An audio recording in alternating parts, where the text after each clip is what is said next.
Où est passée Delphine Jubilard? Si est-il la question qui reste sans réponse depuis la nuit du 15 au 16 décembre 2020. Pour l'heure, si est son mari, Cédric Jubilard, qui est le principal suspect. Même s'il ne cesse de crier son innocence, les juges ont estimé qu'il y avait trop d'incohérences dans sa version des faits et ont décidé de le mettre en examen et de le placer en détention provisoire pour le meurtre de son épouse, en juin 2021. Une nouvelle information de RTL, datée du 20 septembre 2022, ne devrait pas l'arranger. Elle concerne une expertise menée sur le téléphone portable de Delphine Jubilard.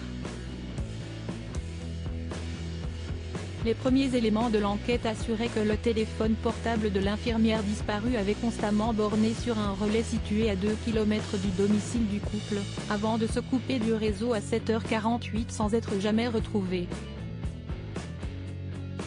Si est à partir de cette information qu'un périmètre de recherche a été déterminé.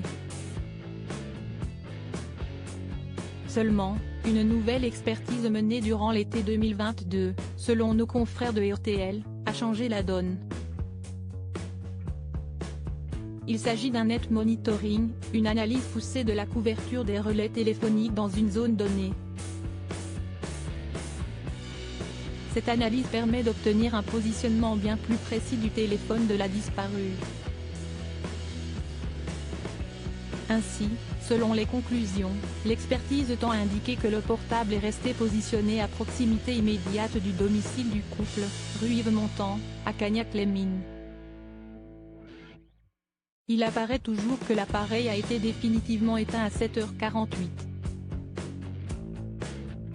Les avocats de Cédric Jubilard rejettent cette nouvelle analyse si les enquêteurs préfèrent rester prudents devant cette nouvelle information. Elle a tout de même été qualifiée de forte concernant le degré de discrimination, évoquant sa fiabilité. Ils ont sélectionné avec un expert 8 points dans Cagnac-les-Mines et seuls 2, dans la rue Yves-Montand au niveau de la maison des Jubilard, sont compatibles avec les cellules activées sur les 13 relais téléphoniques de la zone dans la nuit du 15 au 16 décembre 2020, peut-on encore lire chez nos confrères de RTL. Immédiatement, les avocats de Cédric Jubilard sont sortis du silence pour critiquer cette nouvelle analyse. Ils en dénoncent la fiabilité et la méthodologie. Pour Maître Emmanuel Franck, contacté par RTL, la méthodologie utilisée, le net monitoring, n'est utilisé dans aucun dossier criminel, pour une bonne raison, si est qu'elle n'est absolument pas fiable. Elle a assuré dans un second temps qu'il n'y avait aucune nouvelle avancée avec ce élément, nous le saurions si nous pouvions localiser de manière aussi précise un téléphone portable, ce serait utilisé depuis des années par les enquêteurs.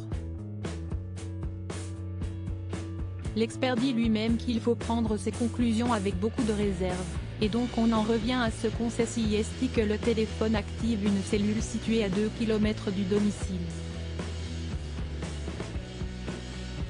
Cédric Jubilard va être interrogé le 23 septembre 2022. Le 23 septembre 2022, Cédric Jubilard sera une nouvelle fois entendu dans ce dossier. Il devrait sans doute être interrogé sur cette nouvelle analyse, si les magistrats estiment qu'elle est suffisamment solide. D'après les premières analyses du téléphone, il aurait été déverrouillé par une action humaine à 6h52 du matin, soit près de 3 heures après que Cédric Jubilard a appelé la gendarmerie à 4h09 pour signaler la disparition de son épouse du domicile. Pour le défense du principal suspect, il est impossible que ce soit leur client qui ait eu cette action puisqu'il était avec les gendarmes, entre 6h30 et 7h10. Il ne peut, donc, pas se servir du téléphone même s'il l'avait conservé, d'autant qu'il ne dispose pas du code de déverrouillage qui venait d'être changé par Delphine, avaient-ils affirmé. Cédric Jubilard reste présumé innocent des faits qui lui sont reprochés.